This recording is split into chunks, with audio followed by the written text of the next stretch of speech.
So logically, if we already know that if you want to change the direction of the nation, you use the media. Well, then why are they going to the legal system? You want to improve the country and you want to improve its morality, then shouldn't we be improving the media? Or maybe just do away with it? Yeah. It's a very good point. I mean, they know how powerful the media is. Instead, we go and try to maneuver legally instead of changing the other. Right. Exactly. Or don't recognize and say, hey, could this be contributing to this immoral situation? I say that, and one of the things that, you know, the Seven Mountains mandate is looks at is the arts and entertainment industry. But still, it's almost like putting the cart before the horse. Well, I think it's because the two go hand in hand, government and media.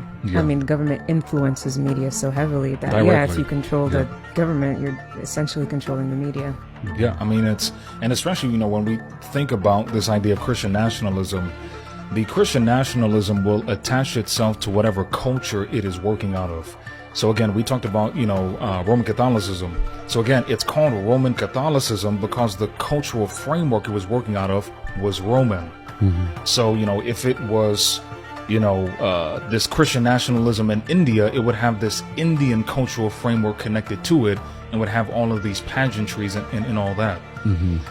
But it's so antithetical to Christianity because Christ was literally inaugurating a religion where there was no caste, no creed, no Greek, you know, Jew or whatever the case may be.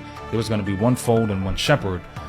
But, you know, when true spirituality is not the focus, all of these other influences will find their way.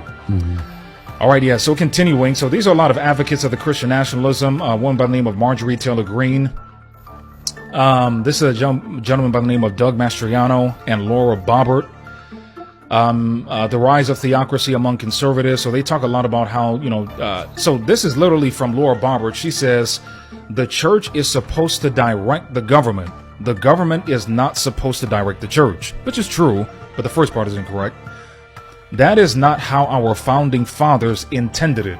Now, maybe the false founding fathers, but the true founding fathers of this nation would have vehemently disagreed with this reality. You're going to have to false, true. Huh? False founding fathers, true founding fathers. Yeah, so, you know, again, there's a lot of history that's given in regards to the country. So, truthfully speaking, there were really only a select few of the founding fathers, especially when you talk about all of the individuals that influenced this nation becoming what it is, that really understood this aspect of civil liberty. You know, one of them was a gentleman by the name of Isaac Backus. And he doesn't get a lot of fanfare, but he greatly helped to influence, you know, what became the Bill of Rights. Also, Roger Williams. Roger Williams was a very strong advocate of not only civil but religious liberty.